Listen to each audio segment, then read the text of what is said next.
Pendengar Trijaya masih bersama saya Disna Nugraha di Trijaya Siang. Jam 2 sudah lewat 13 menit sekarang waktu di studio. Di luar juga sudah semakin terik ya Surabaya di 33 derajat Celcius untuk hari ini. Dan seperti yang saya bilang tadi bahwa hari ini saya bakal kedatangan juga seorang penyanyi yang mampir ke studionya Trijaya, dan saya pengen langsung sapa aja Febinda Tito. Selamat siang Tito. Halo, selamat siang. Tito ya panggilnya ya? Tito. Oke, bukan Feb, bukan Da, tapi dia bisa dipanggil Tito. Tito gampang. Tito yang paling gampang, dengan lagunya yang paling baru katanya tuh Tak Lagi-Lagi. Lo belum apa-apa kok udah gak mau lagi. Apa kabar Tito? Baik. Baik, ini baru datang dari luar kota ke Surabaya, meskipun sebenarnya dia adalah orang Tulungagung. Betul. Waduh, ini sebenarnya ya dibilang tetangga juga bukan, tapi kita masih satu Jawa Timur ya. Iya, masih satu ya. Apa kita ngomong Jawa aja berarti sekarang? Tito, ngomongin tentang lagu. Ini kan sebenarnya bukan lagu pertamanya Tito ya, bukan ya? Bukan. Cuman ini lagu yang paling baru dari Tito dengan Tak Lagi-Lagi. Sebenarnya perjalanan musikmu tuh gimana ceritanya sehingga sampai hari ini punya lagu terakhir Tak Lagi-Lagi ini yang paling belakangan? Aku tuh mulai bermusik tuh tahun 2020 awal, bulan Februari itu, waktu itu ingat banget rilis lagu pertama, tapi masih independen, masih rilis sendiri, bikin sendiri. Terus habis itu tahun 2022 itu tuh aku bikin album pertama, itu juga masih independen. Jadi aku bikin sendiri, terus rilis album, baru kayak 1 bulan kemudiannya aku join sama Warner Music Indonesia gitu. Berarti bahkan istilahnya nggak toleh kanan, nggak toleh kiri, udah pokoknya concern dengan menciptakan karya gitu ya. Iya. Karena waktu itu pandemi juga kan. Iya, banyak keterbatasan juga ya. Ngapain, ya udah di rumah bikin musik aja gitu. Oh, padahal nggak bisa kalau saya nggak bisa ngapa-ngapain, saya bener-bener nggak ngapa-ngapain. Tapi kamu akhirnya bikin itu lagu-lagunya juga kamu bikin sendiri? Atau kamu sempat bikin cover dulu kayak gitu? Aku nggak pernah cover. Malah nggak. Biasanya kan orang kayak coba dulu cover nih, lihat responnya. Paling cuman kayak cover di story gitu aja udah. Jadi nggak yang fokus banget bikin covernya gitu. Berarti bikin lagu sendiri dari awal? Iya. Dari album pertama itu bikin sendiri. Emang biasanya apa yang bisa bikin kamu terus tergerak untuk bikin lagu? Kamu bisa main musik juga berarti? Kalau musik gini, kalau nulisnya tuh aku sendiri. Tapi kalau untuk produksi musiknya emang ada yang bantuin, ada timnya untuk main gitar. Karena kan aku tuh cuma bisa main chord-chord dasar gitu loh, kunci-kunci dasar doang. Tapi kalau untuk mau dibagusin, mau kayak bikin apalah itu improve gitu, aku nggak begitu bisa. Jadi ada timnya. Cuman kalau untuk penulisan lirik, melodi gitu, memang aku yang bikin. Gitu. Lagunya dari, kalau kamu ingat yang pertama banget akhirnya dipublish yang mana tuh? Judulnya Manusia Tak Sempurna, itu tahun 2020 tadi aku bilang, Februari. Tahun 2020? Itu independen pertama kali bikin lagu itu langsung aku rilis. Oke, itu posisi berarti kamu lagi karena kan sempat kuliah juga di Jakarta waktu itu. Itu udah di Tulungagung, karena kan pas pandemi banget itu. Iya, 2020 ya, benar-benar kita terkunci ya. Ya. Jadi 2020 kamu udah sempat bikin lagu itu, apa tadi judulnya? Manusia Tak Sempurna. Manusia Tak Sempurna.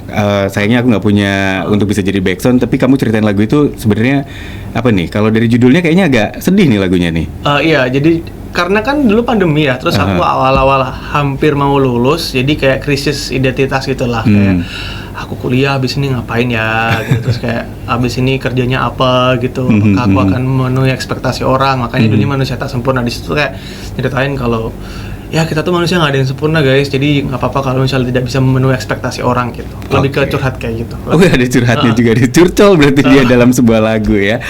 Waktu itu akhirnya apa? Ketika udah berhasil lagu itu jadi gitu ya, karena kamu udah tulis, kamu nyanyiin sendiri, dan akhirnya jadi diproduksi. Apa yang jadi cerita di balik lagu itu? Maksudnya perjalanannya gimana? Orang kan pasti juga pasang surut ya, apalagi di awal kan pasti juga banyak banget rintangan, hambatan, dan tanda tanya besar biasanya kalau awal nih. Sebenarnya di awal itu tuh memang aku tuh kan cuman hobi, karena kan sebenarnya aku tuh kuliahnya tuh film, jadi pengennya kayak kerjanya ya di film, bikin konten visual atau iklan atau apalah gitu.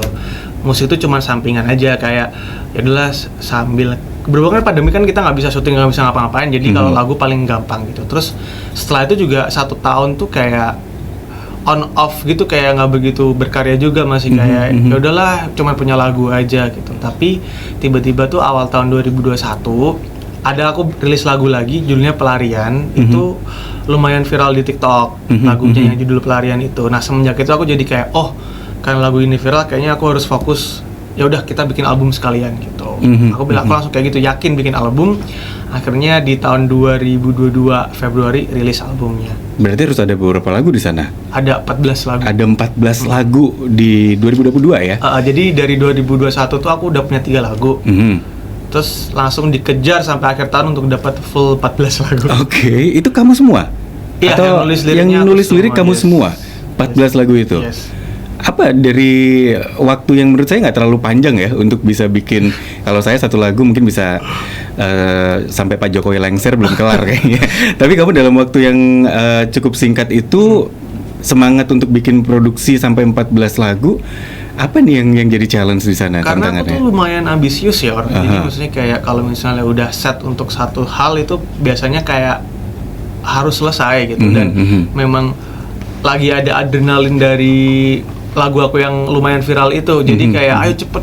Jadi semangatnya muncul banget gitu ya? Dan memang itu kan masih kayak juga pandemi kan juga masih so-so banget ya, masih kita belum bisa kemana-mana, masih dibatasin ya. Akhirnya ya udahlah fokus ini aja dulu gitu. Jadi mumpung ada semangatnya, mumpung memang lagi fokus, akhirnya jadi dan jadi ya.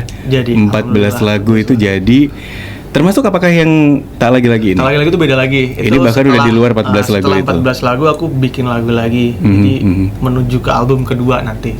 Oke, modalnya yang tak lagi-lagi ini. Yeah. Sebelum diceritain tentang tak lagi-lagi ini, boleh saya puterin dulu berarti ya? Boleh. Sebelum nanti kita bahas tentang lagu dari Febinet itu, tak lagi-lagi. Tito, ini lagunya ya. Tak lagi-lagi yang bisa dibilang beatnya lebih kenceng gitu ya, lebih kenceng banget bahkan dia bilang. Saya cuma bilang lebih kenceng, ternyata kenceng banget kata dia emang. Tapi apa cerita di balik lagu dari Tak Lagi-Lagi ini? Jadi itu di lagu Tak Lagi-Lagi itu tuh dulu kan aku abis rilis album pertama yang tadi aku bilang 14 lagu. Ini kan memang aku join Warner untuk bikin album lagi tuh, untuk bikin album kedua lah. Terus pas kita proses workshop nulis lagunya tuh, setelah kita nulis ada 1 atau 2 lagu yang galau, terus 1 lagu yang kayak chill gitu, tiba-tiba aku tuh kayak pengen deh bikin lagu yang bisa buat kita jingkrak-jingkrak sama loncat-loncat. Apa ya, coba aku nyuruh kayak gitarisku gitu untuk ngeplay chord gitu, terus dia main ceng. Terus aku masuk tuh lirik pertama, aku telah melewati, dari situ langsung bablas. Jadi kita di studio loncat-loncat semua. Segampang itu prosesnya. Jadi dari chord kamu masuk dan udah langsung dapat ambience dari lagu ini gitu ya. Udah langsung masuk aja feel-nya gitu, sesuai gitu ya. Tapi emang genjreng banget ya bisa dibilang ini lagunya. Jadi kalau dari sisi ceritanya sendiri, apa yang bikin kamu akhirnya bisa gampang dapat cerita di lagu ini? Apa ya, soalnya mungkin abis melihat banyak teman-temanku juga yang kayak disakiti sama orang, tapi mereka tuh masih belum bisa sadar kalau kita tuh paling penting guys, maksudnya diri kita sendiri tuh harus yang kita pentingkan dulu, jangan orang lain dulu. Nah, aku tuh pengen kayak bikin sebuah anthem lah, kayak anthem untuk kita tuh harus ingat kalau sebelum kita mencintai orang lain tuh kita cintai diri dulu sendiri, diri kita sendiri. Ayo. Harus mencintai gitu. Jadi biar kayak kalau misalnya ada yang nyakitin tuh kita kayak nggak sesedih-sedih amat, karena kita ngerti oh ya udah people come and go, yang penting aku secure sama diri aku sendiri dulu deh. Tapi kalau saya dengar memang jadi lagunya kan ini nih, kalau kita dengar ini jadi semacam penyemangat gitu ya maksudnya. Jadi kita harus ingat kalau kita lah pokoknya yang paling penting gitu. Oke, kita dulu yang paling penting, bukan orang lain, even kita sayang sama orang lain. Iya, tapi maksudnya kita harus menghargai diri kita dulu, baru kita bisa tuh mencintai orang lain, nggak apa-apa. Oh baik, jadi harapannya ini jadi kayak Pengingat lah. pengingat self note gitu ya, dan anti galau-galau klub berarti ya. Tapi sebenarnya kalau misalnya mau galau pun nggak apa-apa sih, kan kita manusia ya, punya emosi sedih, tapi maksudnya jangan berlebihan aja. Tapi tadi di-spill bahwa lagu sebelum-sebelumnya juga lebih ngegalau, agak lebih smooth juga sepertinya gitu. Apakah ini memang yang baru awal apa di antara lagu-lagumu yang banyak itu ini yang paling hore atau gimana nih? Oh, masih ada lagi nanti. Oh, masih ada. Tapi kamu sendiri sebenarnya apa kalau secara kamu memang semua lagu itu kamu yang bikin gitu ya. Kapan kamu bisa bikin yang memang jadi happy seperti ini lagunya? Kapan kau bisa bikin jadi mendayu-dayu gitu lagunya? Mungkin karena aku tuh pendekatan ketika bikin lagu atau bisa bilang album lah ya, itu tuh pakai pendekatan storyline. Jadi bukan yang kayak abis ini lagu jingkrak-jingkrak, abis ini lagu segini, tapi lebih kayak storyline.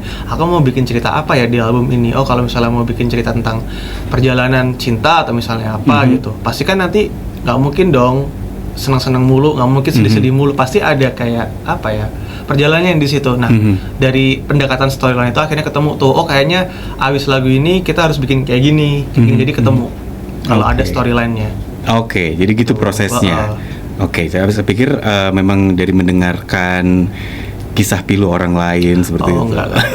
harus ketemu dulu temanya apa, abis itu baru tuh nanti keluarin. Iya, oke. Tapi sebagai musisi kamu kan nulis iya, nyanyi iya gitu ya. Apa sih yang bikin jadi kenapa nggak whole package gitu? Kamu juga bermusik gitu akhirnya challenge berikutnya.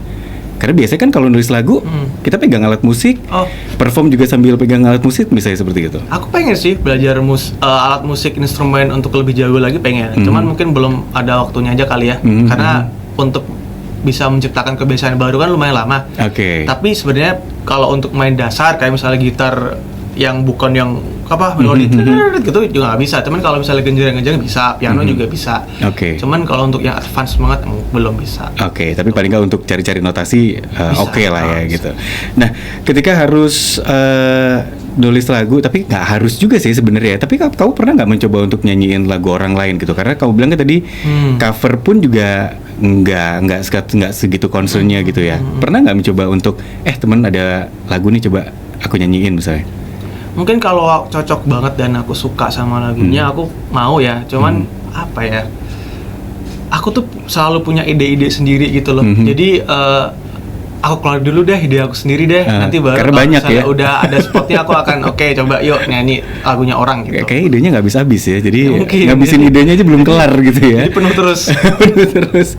Nah, ketika lagu seperti ini diproduksi dan akhirnya ditunjukkan, kita tahu dong orang-orang Indonesia ini pecinta musik ini biasanya lebih gampang klik dengan lagu yang sendu-sendu kayak gitu kan. Nah, apa nih yang akhirnya tanggapan dari orang-orang terdekat dulu nih ketika disodorin lagu aku seperti ini loh, tiba-tiba jreng dari intronya aja udah langsung kenceng gitu.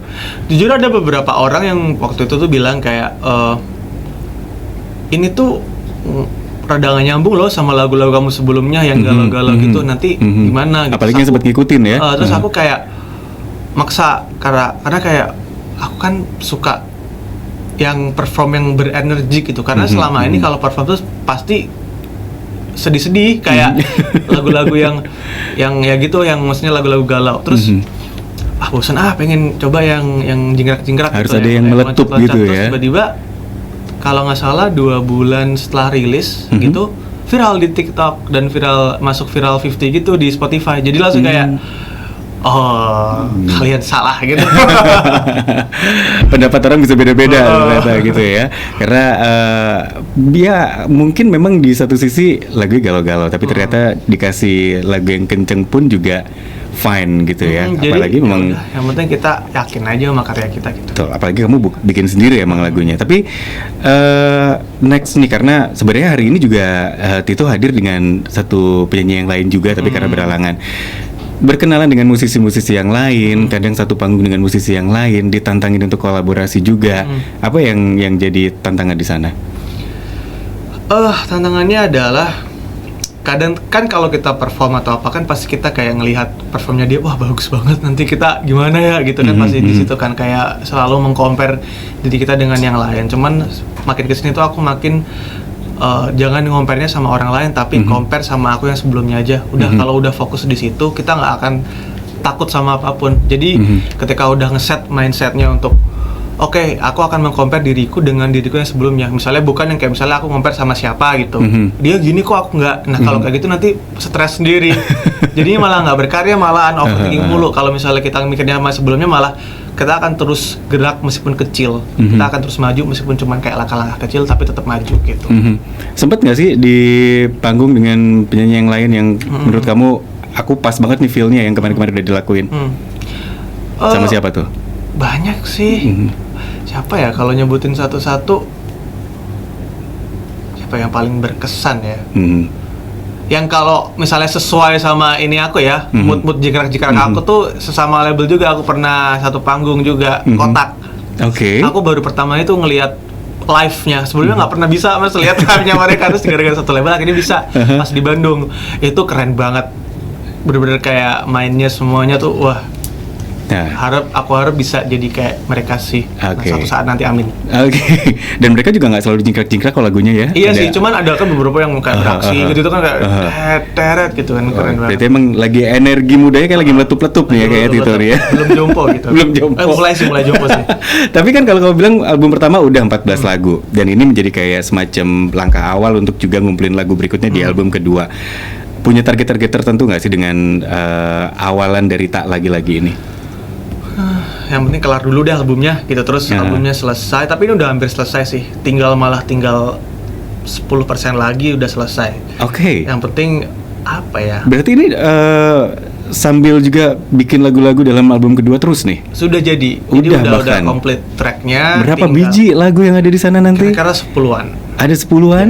Dan 10 itu memang udah ada? Udah diproses produksi? Yang 4 kan udah rilis, yang sisanya tuh udah jadi. Jadi tinggal mungkin ya finishing dikit kayak mixing gitu-gitu. Cuman untuk materinya udah ada.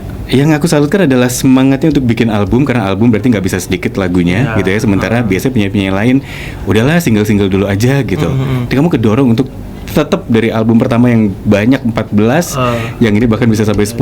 Apa nih yang jadi dorongan? Kenapa nih harus siap album gitu? Apa ya? Aku tuh tipikal yang itu kan, kayak storyline apa-apa, cerita apa-apa. Kalau satu lagu tuh cerita nggak cukup. Kayak cuman misalnya aku mau cerita sedih tapi ada cerita ini juga, kan nggak mungkin digabungin jadi satu lagu gitu kan. Jadi harus bener-bener bikin banyak. Dan untungnya label aku mendukung, kayak udah kamu album aja langsung gitu. Jadi gitu gerak. Jadi semesta mendukung ya. Jadi ada kesempatannya, ada semangatnya juga, dan on progress. Kira-kira bakal sampai kapan prosesnya untuk album kedua? Ada targetnya? Awal tahun depan bisa keluar deh list. Itu berarti tinggal beberapa bulan, sekitar 5 bulan, 4 bulan lagi. Wow, luar biasa memang. Termasuk itu juga sebenarnya bakal ketemu juga ya sama teman-teman besok malam ya, perform juga ya di salah satu tempat di sosial media. Itu ada di mana sih? Di @febindatito pakai F. Febinda Tito biasa. Semuanya gitu ya? Sama. Ada di mana aja? Di Instagram, di TikTok, di YouTube, di Spotify, semuanya ada. Kalau ada YouTube berarti ada video musik, ada video lirik mungkin? Ada. Boleh ceritain dong yang diproduksi di sana? MV-nya juga kebetulan aku juga yang bikin, karena kan tadi aku dia orang backgroundnya film nih soalnya. Jadi yang ngedirect sama nulis ceritanya juga aku. Gitu. Apa ceritanya? Prosesnya gimana, ceritanya apa yang diangkat? Jadi kan MV-nya itu kan aku udah rilis 4 lagu, Mas. Jadi ada 1 judulnya Semau-maumu, kedua Berantakan, ketiga Mengalah, keempat Tak Lagi-lagi. Nah, dari lagu pertama itu yang Semau-maumu itu tuh dia kayak cerita awal-awal kita deket, awal-awal kita ketemu, awal-awal kita ini aku bucin banget. Terus habis itu baru Berantakan mulai kita nih hubungannya gimana sih. Terus yang ketiga mulai kayak kayaknya kita udah nggak bisa bareng deh. Terus yang keempat kayak gue move on. Jadi ada urutannya gitu. Dan MV-nya juga kayak gitu. Jadi ada cerita bersambungnya. Jadi nggak cuma sekedar video-video lepas aja. Jadi harus ditontonnya harus semuanya dong berarti. Iya. Biar kayak oke. Gitu. Karena ada kaitannya satu sama lain. Ini yang nanti yang bakal berikutnya yang Tak Lagi udah ada juga.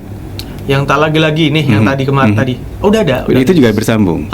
Itu juga MV-nya kayak akhirnya gue masih gantung atau akan ada sambungannya lagi? Masih gantung. Ada nanti yang besok akan rilis itu ada nanti lanjutannya. Berarti masih belum finish cerita di video-videonya berarti ya. Terima kasih Tito udah hadir di studio. Message-nya apa nih buat pendengar Trijaya siang hari ini untuk bisa lebih dekat lagi sama Tito? Terus dengerin Tak Lagi di semua streaming platform, dan mari kita move on bersama. Yang belum bisa move on, diusik boleh didengerin lagunya Tak Lagi-lagi dari Febian Tito gitu kali ya, biar bisa lebih semangat lagi. Dan core yang paling utama adalah coba menyayangi diri sendiri dulu, kata Tito gitu. Emang pernah nggak menyayangi diri sendiri? Lebih kayak ke nggak yakin, insecure gitu. Kan kadang kita kan kayak ngerasa aku tuh harus sama dia karena kayak nggak mau ada lagi ya, nggak ada lagi deh yang mau sama aku selain dia. Itu kan tidak menyayangi dia kan, kita nggak pede kan.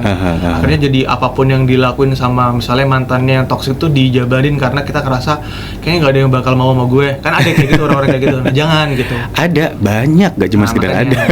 At least kita harus ingat kalau enggak kok ada kok kalau kita ini. Dan termasuk akhirnya salah satu yang bisa jadi inspirasi adalah kalau misalnya dengerin lagu Tak Lagi-Lagi Ini, gitu ya. Betul. Oke.